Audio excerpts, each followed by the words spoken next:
What's up everybody, welcome back to Garage Gym Gains. I am Ricky, and if you're new to the channel, this is where we talk about all things home gym related. So if you're in the market for a home gym or if you already have one, this is definitely the place for you.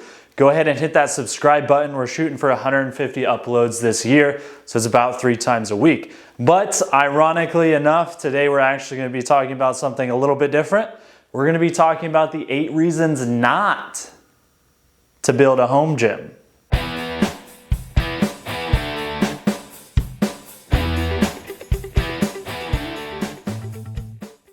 Now these are going to be in no particular order. However, the first one is going to carry a lot of weight for the most people, I think.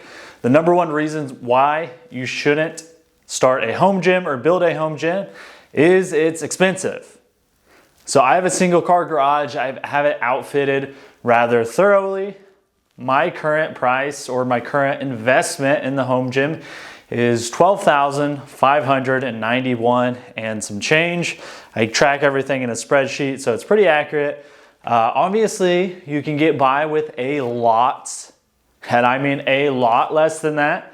Mine ended up a little bit over the top, and you really only need squat rack, a bar, some plates. I went mostly new just because things were pretty much unavailable during the COVID pandemic and everything was locked down. Still kind of dealing with that, but stock is getting better. If you go the used route, so Facebook Marketplace, Craigslist, if people still use that, not really sure. If you go that route, you're gonna be able to find some good deals and you can totally outfit a gym for 500 bucks if you're lucky. Mine just happened to be more and it's kind of a slippery slope. So for me, that's the number one reason not to start a home gym.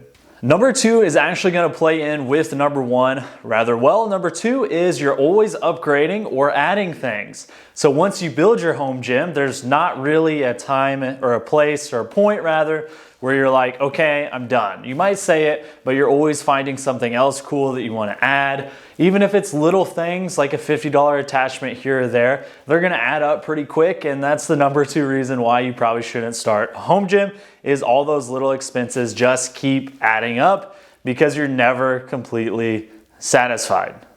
The number 3 reason is you have to clean it.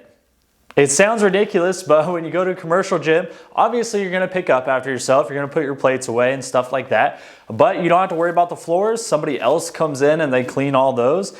They dust down the equipment, they do all of that. You really don't have to worry about leaves blowing in at a commercial gym, but in a garage gym you do.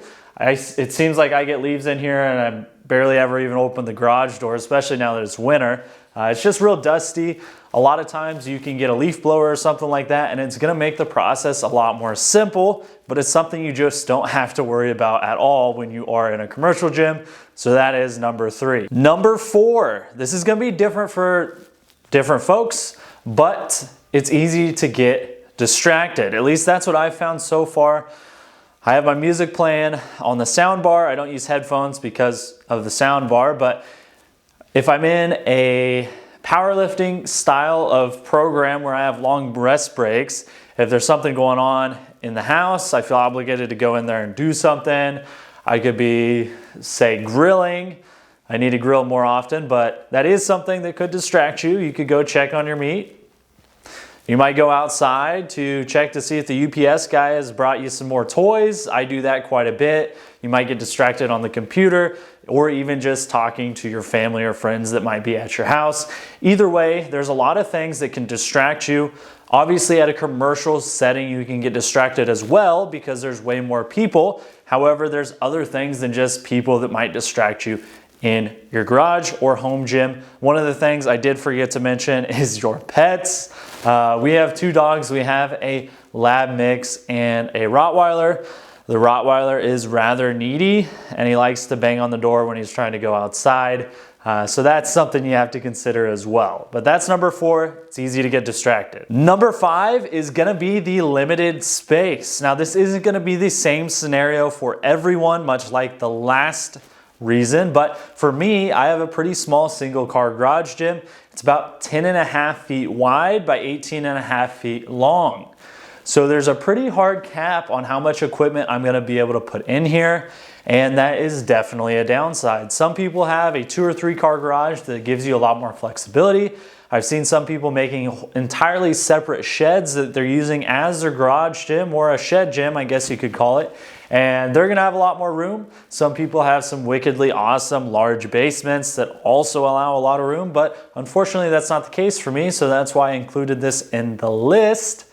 You're gonna have a pretty hard limit on space.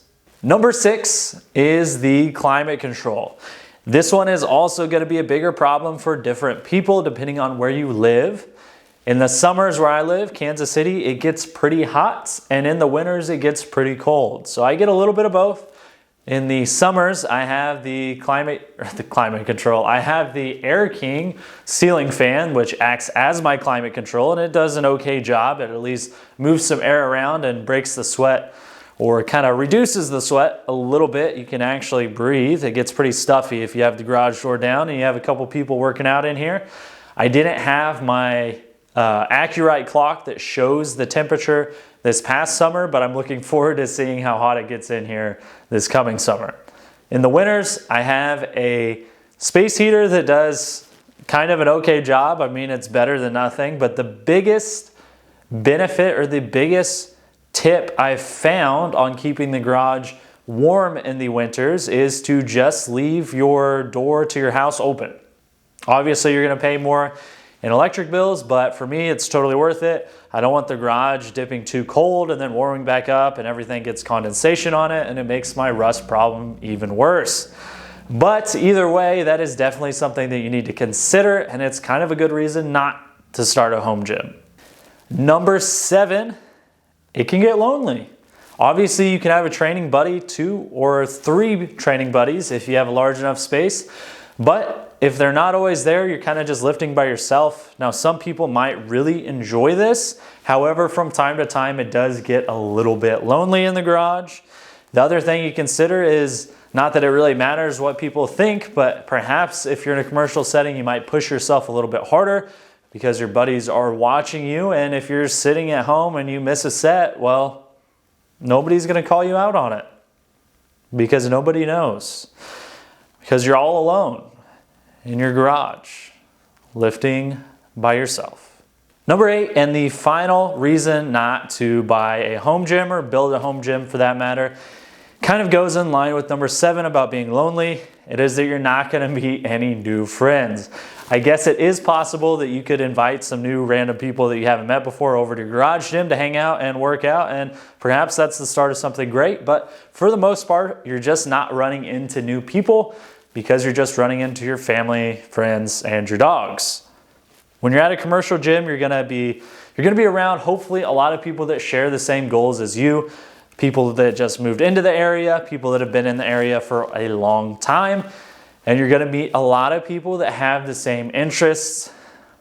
A little bit of a tangent here, but it used to surprise me when I hear somebody say that they don't work out, because it seemed like everybody I know always works out. And I finally realized, well, Ricky, that's because all your friends, or anybody that you didn't go to school with, you met them in the gym. So it's a little bit of selection bias as to why I think everybody works out. It's because everybody I know does work out, because that's where I met them. So a little bit of a tangent there, but that just goes to say that you might not meet people, or not meet as many people that you would be friends with had you met them, if you don't go to a commercial gym, because there's not a whole lot of random new people in your garage gym. Those are my 8 reasons why you should not build a home gym. I will be doing a video on the reasons that you should build a home gym. Now, obviously, I am pro home gym, but I'm also pro commercial gym. I manage a location in Kansas City, and we are building another one. So obviously I like both. I'm just a workout guy, and I thought this video would be entertaining to let you know my thoughts on a few of the reasons you might not think about that aren't that great about home gyms. I don't think it's good to be overly one way or the other, so I'd like you to have a little bit of perspective if you're on the fence about building a home gym.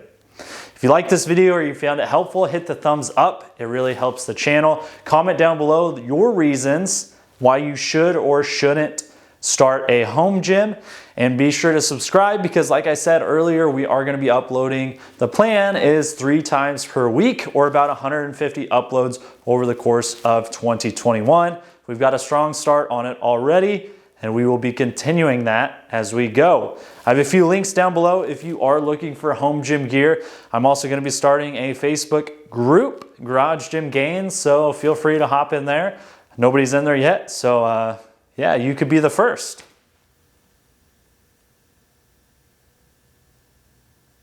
I was going to add something else, but yeah, I don't really have anything.